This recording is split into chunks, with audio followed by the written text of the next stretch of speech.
the 5-minute test is, Charlie and I we're familiar with virtually every company of a size that would interest us in the country. I mean, if you've been around for 40 or more years looking at businesses, it's just like if you were looking at, studying baseball players every day, you get to know all the players after a while. And that's the way it works. Then we have a bunch of filters we've developed in our minds over time.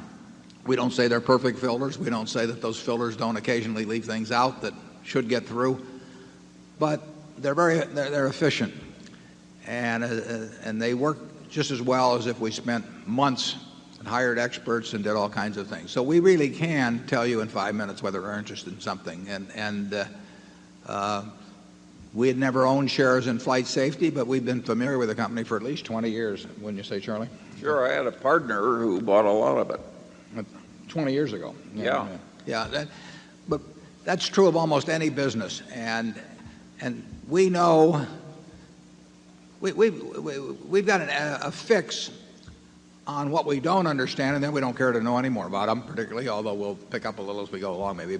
And then the ones that we're capable of understanding, we've probably gotten about as far as we'll get already. So we do know in 5 minutes. Now, when we do something with Flight Safety,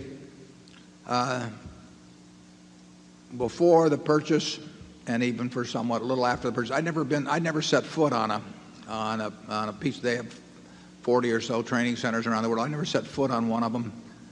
I never been to their headquarters. We never looked at a lease. We never look at title of the properties. I mean, we don't do all of those things. And I will say this, to date, that's never cost us a penny. What costs us money is when we misassess the fundamental economic characteristics of the business. But that is something we would not learn by what people generally consider due diligence. We could have lawyers look over all kinds of things, but that isn't what makes a deal a good deal or a bad deal. And we don't kid ourselves by having lots of studies made and lots of reports made. And they're going to support whatever they think the guy that pays them, wants anyway. So it doesn't mean they don't mean anything. They're nonsense. But we do care about being right about the economic characteristics of the business, and that's one thing we think we've got certain filters that tell us in certain cases that we know enough to assess, and then we make some mistakes. Charlie? I've got nothing to add to that except that people underrate the importance of a few simple, big ideas.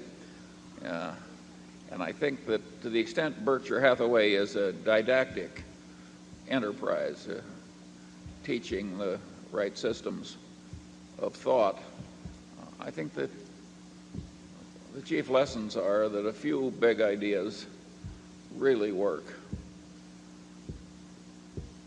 I think these filters of ours have worked pretty well. And because they're so simple. Yeah, I think